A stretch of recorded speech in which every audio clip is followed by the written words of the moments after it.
크리스찬에게는 일요일이, 주일이 예배를 드린 날이죠. 하나님을 만나는 날입니다. 우리 함께 주님 앞에 예배드리고 주님의 영광 앞에 영광을 구하는 자리입니다. 그래서 우리는 예배가 우리 삶 가운데 가장 우선적인, 성도의 삶 가운데 가장 우선적인 것이 돼야 돼요. 예배는 뭘까? 예배를 잘 드린다는 것은 뭘까? 생각해 봤습니다. 예배는 가만히 생각하면 몰입입니다. 몰입. 네. 내가 갖고 있는 생각, 또 내가 갖고 있는 어떤 가치관, 그리고 내가 갖고 있는 어떤 목적들을 세상의 방법에서 바꿔서, 나의 방법에서 바꿔서 하나님께로 초점을 맞추는 거예요. 그리고 그분께로 몰입하는 겁니다. 내 전부를 들여서 그분에게 내 삶을, 내 생각을, 내 뜻을 다 그분께 드리는 거죠. 내 삶을 던지는 거예요. 그분에게 드리는 겁니다. 그리고 몰입하는 겁니다. 그랬을 때 우리의 삶이 주님과 만나게 되고, 그를 통해서, 우리의 예배를 통해서 우리의 삶이 윤택해지는 거죠. 성도는 예배에 성공을 해야 돼요. 크리스찬은 예배에 성공을 해야 됩니다. 세상에 아무리 많은 문화 강좌가 있고, 아무리 많은 어떤 공부가 있고, 아무리 많은 강의가 있어도 성도는 예배에 성공을 해야 돼요. 그래서 예배, 모든 것을, 여러분들이 모든 것을 걸고 모든 것을 들여서 모든 것을 몰입해서 예배에서 주님을 만나고 하나님의 영광을 구해야 됩니다. 여러분의 행복도, 그리고 여러분의 슬픔도, 그리고 여러분의 아픔도, 그리고 여러분의 기쁨도, 그리고 여러분들의 어떤 실패도, 여러분이 어떤 마음속에 있던 그런 죄악도 다 주님 앞에 드림으로, 그 죄악 가운데서 예수님의 그 제단 앞에서 하나님이 주시는 영광의 불로 말미암아 그 모든 것들을 살라버리고, 그리고 오직 주님만 드러나는, 그리고 여러분 삶 가운데 예배에 성공하면서 받는 그 기쁨, 그 기쁨으로 사는 것이 성도의 삶입니다. 그래서 오늘 예배가 여러분의 주님 앞에만, 다른 것 바라보지 않고, 다른 것 생각하지 않고, 내가 주님에게만 몰입하고 주님에게만 달려가는 그런 예배가 되기를 소원합니다. 아멘. 우리 작품 보시면서 그럼 이렇게 인기합시다. 우리 주님만 바라봅시다. 이렇게 한번 인사해 봅시다. 네. 우리 청년부들은 참 신사들이 많어. 네. 그래서 작게 얘기해. 주님만 바라보는 시간 되길 바라겠습니다. 갈라디아서 5장 22절과 23절입니다. 오늘 본문 말씀입니다. 두 절이니까 저와 여러분이 한꺼번에 한 번에 함께 합독하시겠습니다. 시작. 오직 성령의 열매는 사랑과 희락과 화평과 오래 참음과 자비와 양선과 충성과 온유와 절제니 이 같은 것을 금지할 법이 없느니라. 아멘. 하나님 감사합니다. 오늘 주님께서 사랑하시고 생명 주고 사신 우리 귀한 청년들 주님 앞에 예배하며 나옵니다. 하나님, 우리가 이것이 그저 주님 앞에 습관적으로 드리는 예배가 아니라 내 삶의 전부를 드리는 예배입니다.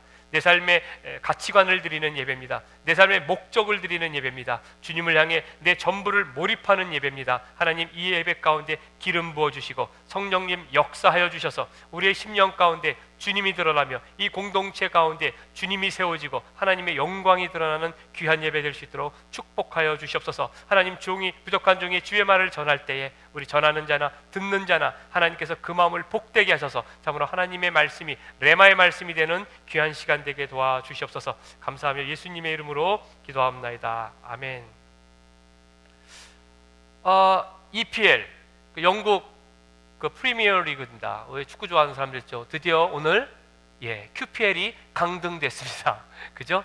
박지성 선수가 뛰는 QPL이 프리미엄 리그에서 떨어져서, 쉽게 얘기해서 강등돼서 챔피언십 리그로 떨어졌습니다. 그리고 얼마 전에, 지난주였던가요? 한국에 보궐선거가 있었어요. 거기에서 안철수라는 이 안랩, 그러니까 젊은 사람들이 굉장히 많이 인기가 있는 경제인이라 그래야 되죠, 학자라 그래야 되죠. 그분이 드디어 정치인이 돼서 국회에 입성을 했습니다. 그리고 여러분들이 살면서 또 여러분들이 어떤 취직을 하거나 어떤 또 다른 곳에 진학을 하기 위해서는 여러분들이 이력서라는 걸 씁니다. 그죠? 여러분들의 성적표와 여러분들의 학위와 그리고 여러분들의 스킬들을 적은 이력서를 쭉 적어가지고 그것을 회사나 학교에 제출하게 됩니다. QPR이 강등된 것도 누군가에게 평가를 받게 되는, 그죠? 강등이냐 잔류냐 평가를 받습니다. 안철수라는 사람이 국회에 들어가는 것도 국민들로 하여금, 그 노원병이라는 그런 지역 주민들로 하여금 선거라는 거를 통해서 평가를 받습니다. 여러분들의 삶 가운데서 원하든 원치 하든 여러분들의 삶을 추구하면서 몇 번의 평가를 받습니다. 대학 입시도 그렇고요, 여러분들의 이력서를 통해서 직장 생활도 그렇습니다. 이 시대는 어떤 기준에 의해서 어떤 그 단체나 어떤 내가 원하는 어떤 목적에 의해서 어떤 기준에 의해서 평가를 받고 사는 시대입니다. 저와 여러분은 누군가로 하여금 평가를 받고 살고 있다는 것이에요. 크리스찬의 삶도 마찬가지입니다. 우리가 주님께 구원을 받고 또 이 교회를 섬기며 우리가 주님 앞에 신앙인으로서 삶을 살고 있지만은 성경에서는 우리의 삶을 평가한다고 얘기를 합니다. 그리고 그 성경은 그 평가를 열매라고 부릅니다. 열매. 성경에서 열매는 무척 중요한 개념입니다. 신앙이라는 어떤 추상적인 개념을, 추상적인 어떤 영적 개념의 구체적인 증거, 그 구체적인 개념이 바로 열매예요. 아, 믿음이 뭐예요? 아, 신앙이 뭐예요? 내가 하나님을 섬긴다는 것이 뭐예요? 이런 어떤 영적인, 내 감정적인, 내 안에 있는 어떤 내적인 것들에 대한 그 추상적인 개념들이 바깥으로 구체적인 모양으로 드러나는 것이 바로 열매예요. 조금 더 쉬운 말로 하게 되면 우리의 삶 가운데 어떤 변화를 얘기합니다. 내 삶 가운데 어떤 실천적인 부분을 얘기합니다. 물론 믿음은 구원은 믿음으로 얻습니다. 철저한 하나님의 100%의 은혜로 얻습니다.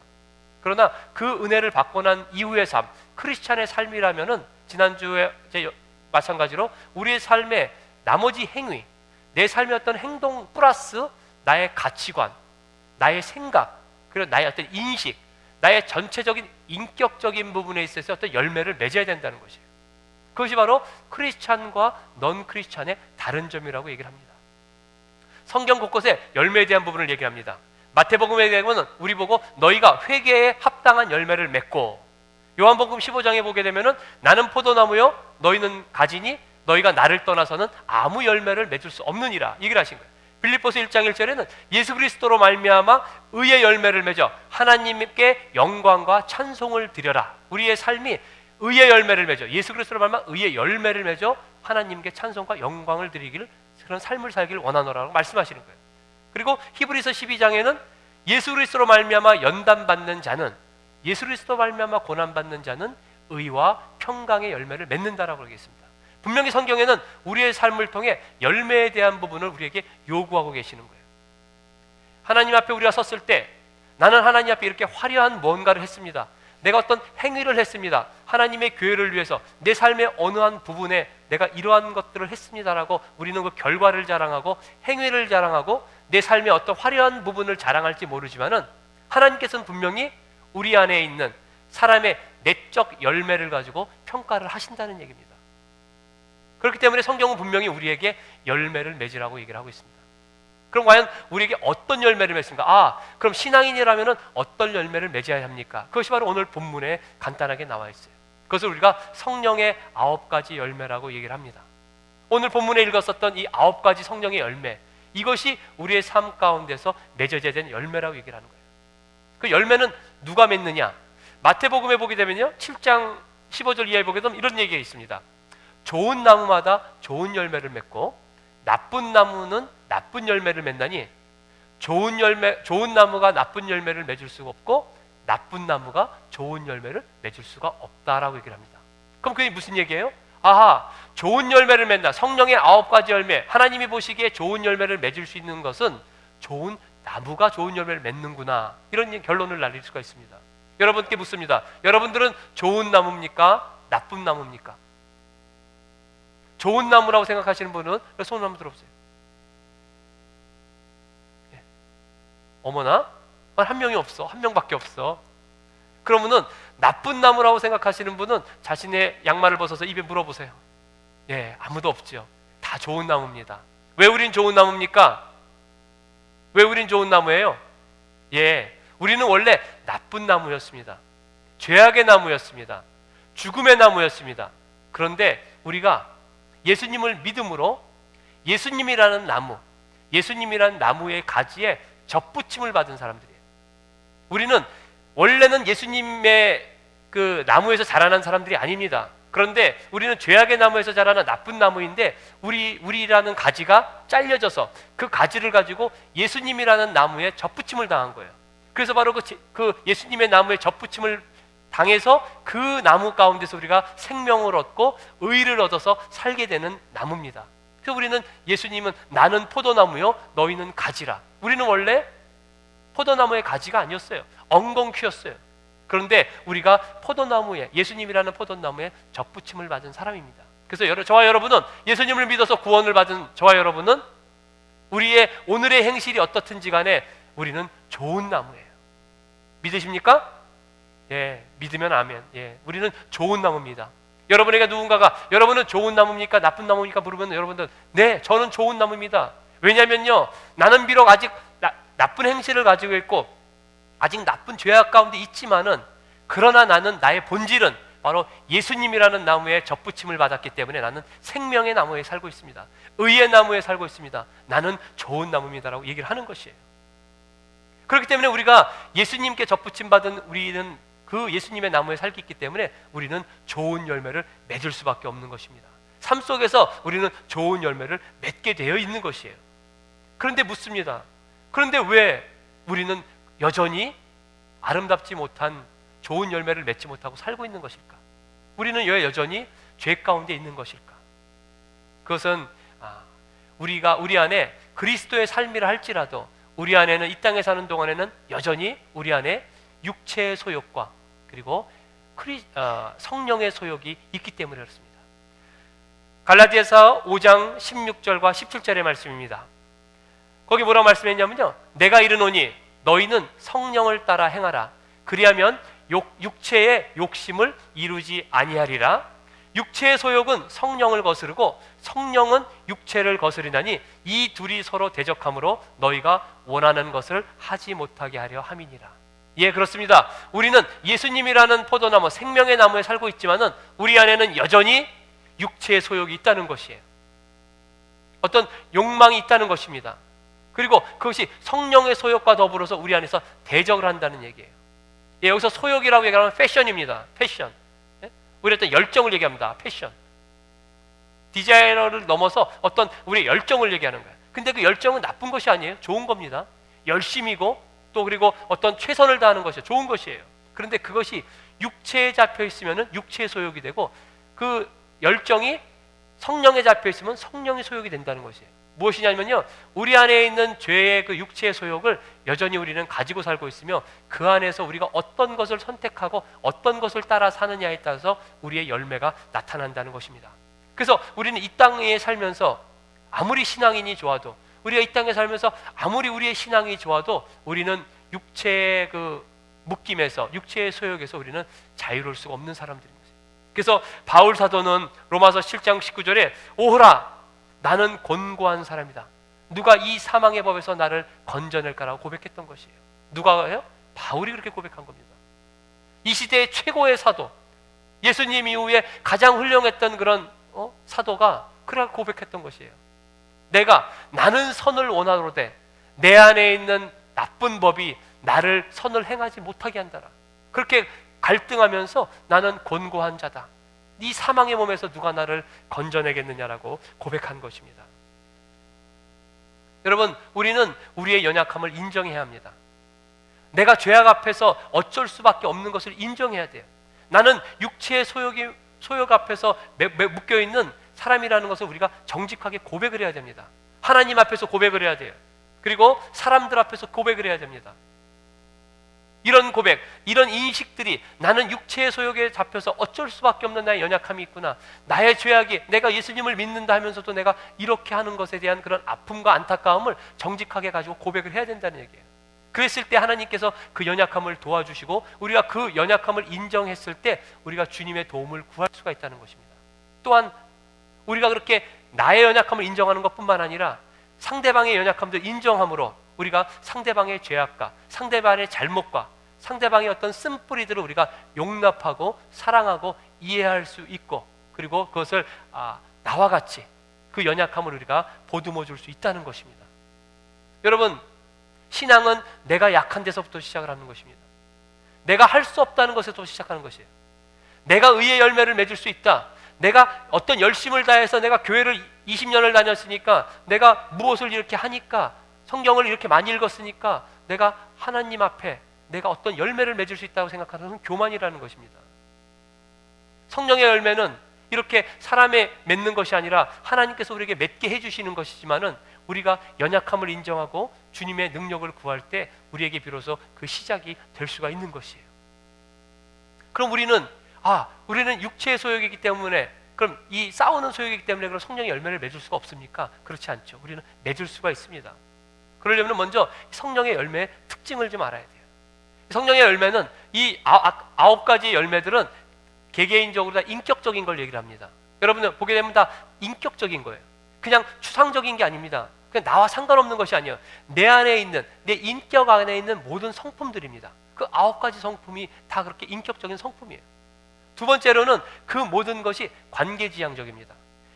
내 스스로 혼자서 만들어내는 것이 아니라 관계, 사람과의 관계, 하나님과의 관계, 이런 관계를 통해서 얻어지는 것들이란 얘기예요.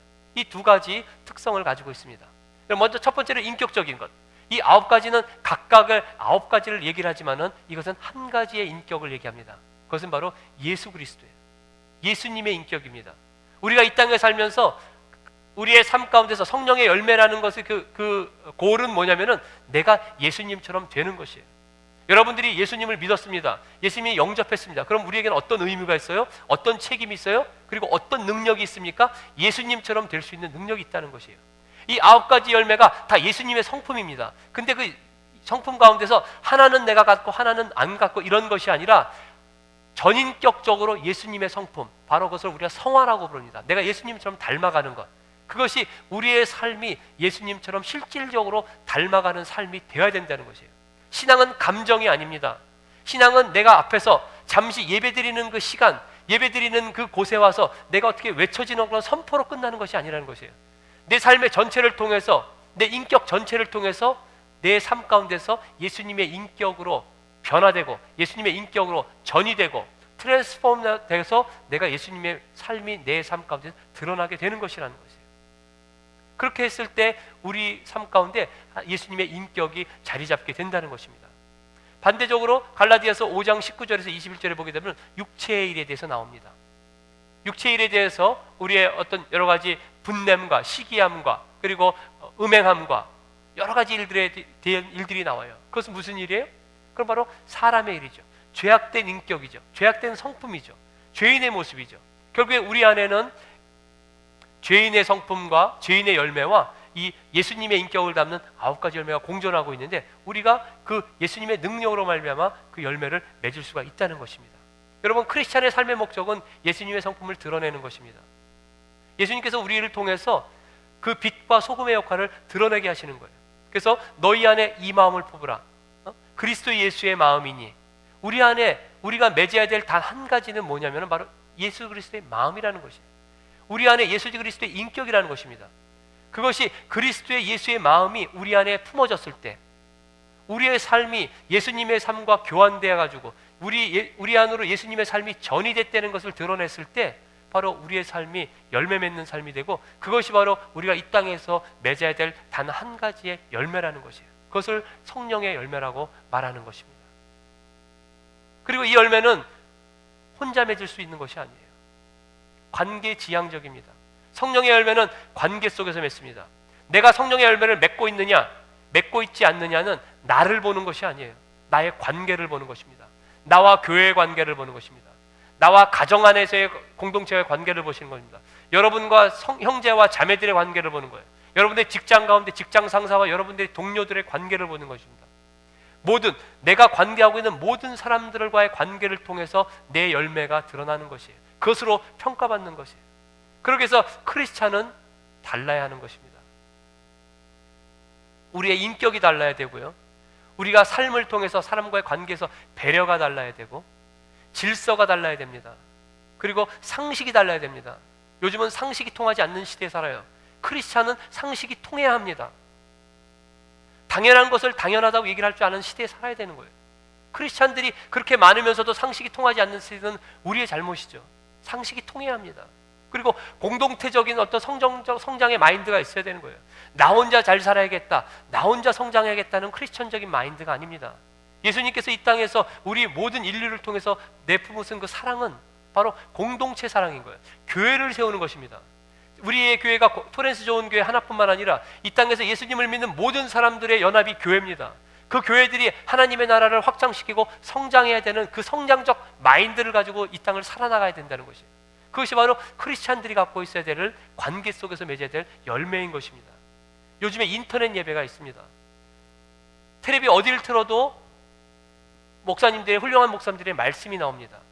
그래서 많은 사람들이 바쁘다는 이유 때문에, 그리고 교회의 어떤 공동체의 어떤 시험에 들었다는 이유 때문에, 또 어떤 이유에서든 간에 인터넷 예배만 드리는 사람들이 많이 있습니다. 그것도 물론 귀하지요. 거기에 인터넷을 통해서 선포되는 말씀이 아니라는 말씀이 아닙니다. 그런데 우리의 예배가 찬송만 부르고 말씀만 듣는 걸로 끝난다면은 그 예배는 공허한 예배가 되는 것이에요. 하나님께서 우리에게 말씀을 주시고 우리의 삶을 변화시키고 우리의 삶을 통해서 하나님께 우리에게 요구하시는 것이 때문에 그것이 바로 세상을 향해서 너희가 빛과 소금의 역할을 다하라는 것입니다. 우리 보고 세상 속에 있으라는 거예요. 공동체 속에 있으라는 것입니다. 세상 속에서 우리의 공동체 속에서 우리의 열매를 드러내고 그 열매 맺은 것을 가지고 세상 가운데로 흘려보내야 된다는 것이에요. 그래서 우리가 닿는 곳마다, 우리의 열매가 닿는 곳마다, 우리의 인격이 닿는 곳마다, 우리 공동체의 모임이 세워지는 곳마다 그곳에서 회복이 일어나고 예수님의 사랑이 증거가 되고 하나님의 교회가 세워지고 그리고 깨어졌던 것이 하나가 되는 역사들이 있어야 된다는 얘기입니다. 어디에서부터요? 왜? 내가 가 있는 곳에서부터, 우리 셀이 있는 곳에서부터, 나의 크리스찬인 신앙 고백이 있는 곳에서부터 그것이 일어나야 된다는 얘기입니다. 토렌스 좋은 교회가 어디에 있습니까? 토렌스 지역에 있습니다. 그러면 이 지역에 우리 교회를 통해서 변화가 일어나야 된다는 것이에요. 여러분들 개개인한 사람들이 어디에 머물러 있습니까? 여러분들이 머물러 있는 그 자리에서 여러분들의 속에서 드러나는 예수님의 인격 때문에, 그 예수님의 실천적인 그런 사랑의 행위 때문에 그 주변이 변화가 일어나야 된다는 것입니다. 그것을 훈련하는 것이 바로 교회예요. 그런 것들을 우리가 드러내고 훈련하고 평가받는 것이 바로 교회라는 것입니다. 그렇기 때문에 내가 예배를 혼자 드리고 인터넷에서 예배만 드리고 나는 내 신앙을 하나님 앞에서 굳건히 지키게 살겠습니다라는 것은 뭔가 반쪽짜리 신앙이라는 얘기입니다. 교회 안에는 여러분 미운 사람이 있습니다. 여러분들 마음에 안 드는 사람이 있습니다. 여러분들하고 성격이 안 맞는 사람이 있습니다. 한마디로 얘기해서 재수 없는 사람이 있습니다. 그런데 그 사람들을 바라보고 그 사람들과 함께 가야 되는 것이 교회라는 것이에요. 그것을 보고 만약에 여러분들이 떠난다, 그 공동체를 벗어난다, 그럼 여러분들은 그 도전을 계속해서 받게 될 것입니다. 여러분, 그런 사람이 있을지언정, 그 사람의 뒤통수를 바라보고 있을지언정 우리 안에서 성령님의 도움으로 그 사람을 용납하고 품고 그리고 기도하고 사랑으로 훈련하는 것, 그것이 바로 교회인 것입니다. 그것이 바로 우리 공동체인 것이에요. 가장 적극적인 공적인 자리가 바로 교회, 그리고 가정, 여러분의 사회, 그리고 여러분들이 속해 있는 그런 단체들인 것입니다. 여러분들 크리스찬들은 세상을 바꿀 책임이 있습니다. 여러분 예수님 믿어서 뭐 합니까? 예, 구원받았습니다. 천국 갑니다. 예수님 인격 닮아서 뭐 합니까? 저 예수님 인격 닮아갑니다. 닮아서 무엇을 쓰려고요? 그리고 이 땅에서 예수님께 구원받았습니다. 내 삶이 변했습니다. 내 삶의 목적이 변했습니다. 무엇에 쓰려고요? 그것을 가지고 내 안에만 가지고 있다면 그것을 무엇에 쓰겠냐는 얘기예요. 우리는 세상을 바꿀 책임이 있는 것이에요. 교회의 책임입니다. 그리고 여러분과 저의 삶의 책임입니다. 최소한 여러분이 머문 곳에 예수님이 드러나야 되고 여러분의 삶의 변화 가운데 여러분의 실천적인 그런 그리스도인의 삶을 통해서 여러분들 주변에 예수님의 향기가 나타나야 된다는 것이에요. 그것이 바로 우리가 이 땅에 살면서 받은 하나님의 참 축복입니다. 예수를 믿었기 때문에 더 잘 살게 됐습니다. 예수를 믿었기 때문에 내가 건강해졌습니다. 예수를 믿었더니 내가 출세했습니다. 그것도 물론 감사합니다. 그런 간증들이 여러분의 삶 가운데 있기를 소원합니다. 여러분들이 예수를 믿어서 내가 멋진 부자가 됐습니다. 이런 부자의 삶이 있기를 소원합니다. 예수님을 믿어서 내가 이렇게 성공하고 내가 이렇게 명예롭게 됐습니다. 예, 그런 고백들이 있길 바랍니다. 그러나 그것보다 더 내가 예수님을 믿어서 내 삶을 통해서 하나님께서 내 주변을, 내 나약한 나의 모습을 사용해서 내 주변을 변화시키고 하나님의 영광을 드러냈습니다. 이 고백이 반드시 우리에게 있어야 되는 것입니다. 여러분, 내가 크리스찬이란 말은요, 내 안에 예수님의 능력이 전이됐다는 얘기입니다. 내가 크리스찬이란 말은 내 삶이 예수님의 삶처럼 바뀌어졌다는 얘기입니다. 그리고 예수님의 능력이 내 안에 전이됐다는 얘기는요, 예수님이 했었던 그 생명의 능력이 내 안에 있다는 얘기예요. 예수님이 했던 그 용서의 능력이 내게 있다는 얘기입니다. 예수님이 만들었던 그 모든 변화의, 말씀의 변화의 능력이 내 안에 있다는 얘기입니다. 그럼 나는 뭐예요? 예수님처럼 똑같이 그런 능력들을 내가 세상을 향해서 흘려보낼 수 있다는 얘기예요. 예수님을 만났던 사람들이 있습니다. 이 땅에 살면서 예수님을 만난 사람은 두 부류의 사람이에요. 예수님을 만났던 사람들 간의 결과는 두 개로 나눠집니다. 하나는 뭐예요? 예수님을 못 박는 사람이 됐습니다. 그리고 또 다른 사람은 뭡니까? 변화돼요. 그 삶이 예수님을 만남으로 변화돼요. 예수님의 삶을 자기 삶에 전이시켜 그 능력을 가지고 십자가를 지고 예수님의 삶을 따라갔던 사람들, 세상을 변화시키기 위해서 희생하고 그 십자가에 몸소 달렸던 예수님의 삶처럼 같은 그런 삶을 살았던 사람들, 그런 두 부류입니다. 예수님을 만났던 사람들이 그 변화의 삶, 예수님의 능력을 받지 못한 사람들은 다 예수님을 못 박은 사람들이 된 것이에요. 그러나 그 제자들의 삶은 그렇지 않았다는 얘기입니다. 오늘날도 마찬가지입니다. 이 땅에 교회가 많이 있고 하나님의 말씀이 많이 있지만은 오늘날 저와 여러분이 예수님을 만났다면은, 예수님을 진정으로 만났다면은 우리의 삶 가운데 예수님을 못 박는 삶을 살 것인가, 아니면은 예수님의 영광을 드러내는 제자의 삶을 살 것인가는 있어야 된다는 것이에요. 여러분, 그 두 사람이 예수님을 만났는데 왜 두 사람의 인생이 이렇게 달려졌을까요? 왜 한 부류는 예수님을 못 받고 한 사람은 예수님의 삶을 그대로 전이받아서 그 삶을 따라가면서 살 수 있었을까요? 무엇이 달랐을까요? 그들에게 임한 예수님의 능력이 똑같은데 무엇이 달랐을까요? 그들이 예수님을 똑같이 보았는데, 예수님을 똑같이 만났는데 왜 두 사람의 삶이 그렇게 극명하게 달라졌냐요? 그것은 바로 그 삶에 예수님의 가치가 달랐기 때문에 그렇습니다. 여러분, 저와 여러분, 오늘날 여러분과 저에게 예수님의 가치는 얼마만큼입니까? 어느 한 의사가 아프리카의 어느 부족들을 섬길 수 있는 기회가 있었다 그럽니다. 그곳에 가서 섬기는데 거기에 굉장히 그 추장의 아들은 이 서방 나라에 가서, 해외에 가서, 외국에 가서 좋은 곳에서 대학도 나오고 많은 지식을 얻은 그런 아주 인텔이었대요. 그래서 그 추장의 아들이, 그 의사가 거기 있을 때 그 추장의 아들이 그곳에 돌아왔답니다. 그 추장 부족에서 관심사는 뭐였냐면요, 야, 저 추장은 누구랑 결혼할까? 저 추장의 아들은 어느 여자와 결혼할 것인가가 관심사였습니다. 그 부족의 특징은요, 남자가 결혼할 때 여자에게 암소를 갖다 주는 겁니다. 대부분의 여자들은 결혼을 신청할 때 암소 한 마리를 받습니다. 어떤 여자들은 두 마리를 받습니다. 그리고 간혹 가다가 어떤 여자들은 세 마리, 흔한 일은 아니었지만은 암소 세 마리를 받고 청혼을 받았다 그래요. 그래서 그 사람들이 생각을 합니다. 과연 우리 추장의 아들은, 그렇게 훌륭한 추장의 아들은 누구에게 몇 마리의 암소를 가지고 청혼을 할 것인가? 드디어 청혼하는 날이 왔습니다. 온 부족의 관심들이 그 추장의 아들에게 향해져 있었습니다. 그가 암소 9마리를 끌고 나옵니다. 사람들이 놀라기 시작했어요. 역시 다르구나. 추장의 아들은 역시 다르구나. 그리고 저 9마리의 암소를 받을 만한 여인은 누구일까? 그런데 놀랍게도 그 9마리의 암소를 끌고 갔던 그 여인의 집은 가난하고 초라하고 병약하고 볼품없는 어떤 여자의 집이었습니다. 사람들이 깜짝 놀랐어요. 그리고 그가 그에게 암소 9마리를 주고 청혼을 했습니다. 그 의사가 그 부족을 떠났습니다. 그리고 한참의 세월이 지난 후에 다시 그곳에 찾아갔을 때 그 추장의 아들은 이미 추장이 되어 있었습니다. 그리고 그 집을 방문했을 때 그 의사는 깜짝 놀랐어요. 그 추장의 아내가 나오는데 그 추장의 아내는 너무나도 건강하고 아름답고 밝고 자신감 넘치고 그리고 영어마저도 유창하게 구사하는 아주 멋진 여성이 돼 있었다는 것이에요. 멋진 퍼스트 레디가 돼 있었다는 것입니다. 그래서 그 추장이, 그 의사가 그 추장의 아들에게 물었습니다. 이게 어떻게 된 일이냐라고 물었어요. 그랬을 때 추장 아들이 이렇게 얘기했습니다. 내가 그때 결혼할 때 나는 분명히 암소 한 마리를 가지고도 결혼 승낙을 받을 수가 있었습니다. 그런데 내가 9마리를 가져간 것은 그 여인은 자신이 청혼받은, 남편에게로부터 청혼받은 그 암소 마리의 숫자를 가지고 자기의 가치를 가지고 평생을 산다고 얘기합니다.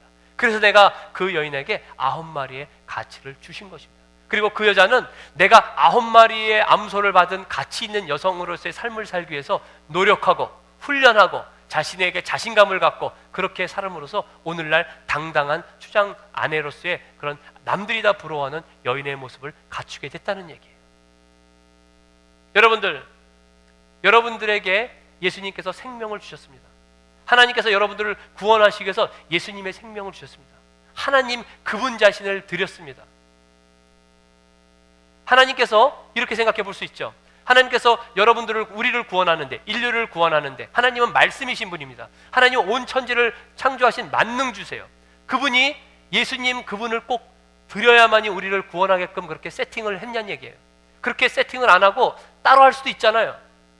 하나님의 능력이라면은 예수님, 하나님 그분 자신을 외아들로 드리지 않고도 우리를 구원할 수 있는 방법이 있지 않았겠느냐는 얘기입니다. 분명히 있었습니다. 그런데 왜 하나님께서는 그 방법을 택했냐는 얘기예요. 왜 하나님 자신을 드려야만이 우리를 구원할 수 있는 사람으로, 하나님의 자녀로 되는 방법을 택했냐는 얘기입니까? 왜 그 가치를 택했냐는 얘기예요. 바로 암소 9마리가 바로 하나님이신 것이에요. 우리 보고 그렇게 그 가치를 주신 것은 우리가 하나님의 가치가 있다고 얘기를 하시는 것입니다. 우리가 예수님의 가치만큼 갖고 있다는 사람이라는 얘기예요. 저와 여러분은 예수님의 가치입니다. 예수님이 우리에게 목숨 걸 만한 가치가 있다고 우리에게 그런 존재감을 우리에게 가르쳐 주시는 거예요. 너는, 내가, 하나님인 내가 내 목숨을 들여서 구원해야만 할 만한 가치가 있기 때문에 그렇게 내가 널 주어서 구원한 것이다. 그러니까 네가 평생 살면서 너는 그 하나님의 가치를 가지고, 그 존재감을 가지고 살라는 얘기입니다. 그것이 바로 오늘날 하나님께서 우리를 그 방법을 통해서 구원하신 방법인 것이에요. 여러분, 여러분의 가치는 하나님의 가치입니다. 여러분, 내 삶에 하나님의 그 생명이 맞바꿔서 준 가치만큼 내가 살아야 될 의무가 있는 것이에요. 그런데 내 삶이 왜 하나님의 영광을 드러내지 못합니까? 우리 안에 그만한 가치가 있다는 것이에요. 전에도 말씀드렸습니다는 좋은 신앙인은요, 내가 하나님을 얼만큼 사랑하느냐를 알고 있는 것이 좋은 신앙인이 아닙니다. 하나님이 나를 얼마나만큼 사랑하시고 하나님이 나를 얼마나만큼 가치 있게 하시는가를 믿는 것이 좋은 신앙인이에요. 여러분들, 내가 하나님을 사랑하는 것은 여러분이 아무리 많이 사랑해봤자 이 정도밖에 되지 않는다는 얘기예요. 그런데 하나님이 여러분이 사랑한다는 것을 아는 그 가치는 하나님이 생명 주고 줄 만큼 사랑했던 그 가치를 아는 것이 더 중요하다는 얘기입니다. 그렇기 때문에 예수님이 내 삶의 진정으로 전이 됐다면은, 내 삶에 예수님이 그 가치를 주고 나를 구원했다면은, 오늘 내 삶이 어떨지라도, 오늘 내 삶이 비록 아름답지 못할지라도 나는 하나님의 영광을 드러내며 내 안에 성령의 열매가 맺어질 수 있고 드러내는 삶을 살게 된다는 것입니다. 오늘날 많은 크리스찬들은요, 신앙이라는 추상적인 명사에 갇혔습니다. 예수님의 능력을 믿지 않고, 예, 교회 다니면 좋지요, 예수님 좋은 분이시죠, 신앙 좋은 거지요, 믿는다는 것 좋은 것이지요, 예수님 그분 대단하신 분이시지요, 이런 생각에 갇혀 있다는 것이에요. 그렇지 않아요, 여러분? 그분의 능력이 우리에게 전이 됐도 우리가 똑같이 이렇게 할 수 있다는 것입니다. 아직도 세상에 목매고 있고, 아직도 우리 가치관의 변화가 없고, 크리스찬답게 드러내지 못하는 것, 내가 예수님처럼 닮아가지 못하고 내가 크리스찬답지 못하는 것에 대해서 아무런 길티한 마음이 없다는 거예요. 가책도 안 느끼고 무감각하다는 것입니다. 그래서 오늘날은 신앙인도 세상인도 사는 모습이 크게 다르지 않아요. 크게 다르지 않는 게 문제가 아니라 크게 다르지 않는다는 것을 크리스찬들이 아무렇게 생각하지 않는 게 더 이상하다는 얘기입니다. 아, 저분은 크리스찬이구나, 이 얘기가 이제는 저분은 교회 다녀요, 그러니까 크리스찬이에요, 이렇게 얘기하는 시대에 살고 있다는 것입니다. 아니에요, 여러분. 교회는 문화단체가 아닙니다. 이 교회라는 공동체는 어떤 교육단체가 아니에요. 자녀를 잘 키기 위해서 보내는 그런 어떤 애프터스쿨 같은 것이 아니라는 얘기입니다. 이민사회, 살기 힘든 이민사회에서 서로 의지하고 서로 살 부딪히면서 정을 나누는 그런 어떤 사교단체가 아니라는 얘기입니다. 이곳에서는 예수님께서 생명을 주시고 너의 가치를 보여주시고 내 삶을 통해서 그 열매를 드러내라고 우리에게 명령하시고 세상을 바꾸라고 주신 그런 공동체라는 얘기예요. 얼마 전에 여러분 미시 USA라는 게 있습니다. 여기에 이게 결혼한 주부들이 이렇게 뭐 글들 올리고 이렇게 많은 정보들을 나누는 미시 USA라는 곳이 있어요. 우리 어느 집사님이 저에게 그 얘기를 해주더라고요. 저는 여자가 아니니까 그게 안 들어가죠. 그 집사님이 이렇게 얘기를 해줍니다. 어느 분이 거기에 속풀이라는 곳이 있대요. 속풀이라는 곳에 어느 여자분이 쓴 겁니다. 뭐라고 썼냐면요, 오늘은 한잔하며 노래방에서 흥청망청하고 내일은 손들고 눈물을 흘리며 하나님을 찬양하는 너희들을 보면서 내가 교회에 계속 다녀야겠니? 요게 그 사람이 쓴 말이에요. 예, 세상이 우리를 보고 있는 모습입니다. 속풀이에 올라간 모습이에요. 그들이 보고 그렇게 내가 우리 크리스찬의 삶을 보고 이렇게 썼다는 얘기입니다. 여러분, 구원은 은혜인 건 맞습니다. 100% 하나님의 은혜입니다. 그리고 성령의 열매도 은혜입니다. 하나님께서 성령의 열매를 맺게 해주실 때 우리가 맺을 수 있는 것이에요. 그런데 끊임없는 우리의 믿음의 결단과 그리고 끊임없는 우리의 순종으로 삶 속에서 그 열매를 나타내고 흘려보내야 될 책임은 우리에게 있는 것입니다. 성령의 열매를 맺게 해주시는 주체는 분명히 하나님이세요. 그러나 성령의 열매를 맺는 것은 나 자신입니다. 예수님께서 나는 포도나무요 너희는 가지다라고 얘기했습니다. 여러분, 포도나무의 포도는 어디에 열려요? 가지에 열립니다. 나무에 안 열립니다. 예수님께서 포도나무고 모든 것의 근본자 되시고 모든 것을 공급하시는 분이긴 하지만은 그 가지 끝에, 내 삶의 끝에 열매가 맺힌다는 것이에요. 그리고 그 열매를 평가하고 그 열매를 보고 그 나무가 포도나무다라고 얘기를 한다는 것입니다. 사람들이 열매를 보고 그 나무를 평가한다는 얘기예요. 쉽게 얘기해서 우리 삶의 열매를 보고 세상 사람들이 예수님을 평가한다는 얘기입니다. 그리고 저분이 정말로 세상을 바꾸시는 분이고 세상을 변화시키는 분이고 생명이 있는 분이고 내 목숨을 걸어서 따라갈 만한 가치가 있는 분이구나라는 것을 세상 사람들이 바라볼 때 무엇을 보고 바라보느냐? 내 삶에 맺혀 있는 열매를 바라보고 내가 어떻게 살고 있는가, 여러분과 제가 어떤 삶을 실천적으로 이 땅에서 살고 있는가를 보고 그들이 평가한다는 얘기입니다. 여러분, 이 성령의 열매는요, 내 삶 가운데 성령님을 인정하고 그리고 하나님, 나는 내 육체의 소욕에 갇혀서 내가 할 수 있는 것이 아무것도 없습니다. 그러니 도와주세요라고 그분께 의지하고 의탁하고 그분을 인정하는 사람에게 주시는 하나님의 선물입니다. 그리고 그것이 바로 구원받은 증거인 것이에요. 여러분들, 저와 여러분의 삶이 달라야 합니다. 우리가 만약 정말 예수님을 믿는다면, 예수님께 구원받았다면, 우리 안에 내적 열매가 있어야 된다면 바로 그것이 성령의 열매고 그것은 우리의 삶의 가지 끝에 맺혀야 되는 것이에요. 그것이 우리가 이 땅에 살면서 세상을 향해서 우리가 해야 될 사명인 것입니다. 여러분들, 세상 살기가 쉽지 않습니다. 그리고 손해보는 삶 살기가 쉽지 않습니다. 희생하는 삶 살기 쉽지 않습니다. 내 목소리를 죽이는 삶 쉽지 않습니다. 내 자존심을 꺾고 사는 거 쉽지 않습니다. 그런데 우리는 그 삶을 살아야 합니다. 왜냐하면요, 예수님이 그렇게 살았기 때문에, 하나님이신 그분이 내 생명을 위해서 그 가치를 획득하기 위해서, 우리에게 그걸 주기 위해서 그렇게 사셨기 때문에 그렇습니다. 그렇기 때문에 우리가 그렇게 사는 것이 마땅하고, 우리가 아무리 육체의 소욕에 잡혀 있더라도 우리가 성령님을 의지할 때 우리 안에 있는 그 성령님의 역사, 하나님의 그 성품, 예수님의 그 가치, 예수님의 인격을 통해서 우리가 그렇게 할 수 있다는 것입니다. 저와 여러분이 그 일을 해나가는 것이 이 땅에 살면서 우리의 숙제인 것이에요. 우리가 어렵지만은 우리의 삶 가운데 그런 것에 대한 도전이 끊임없이 있길 소원합니다.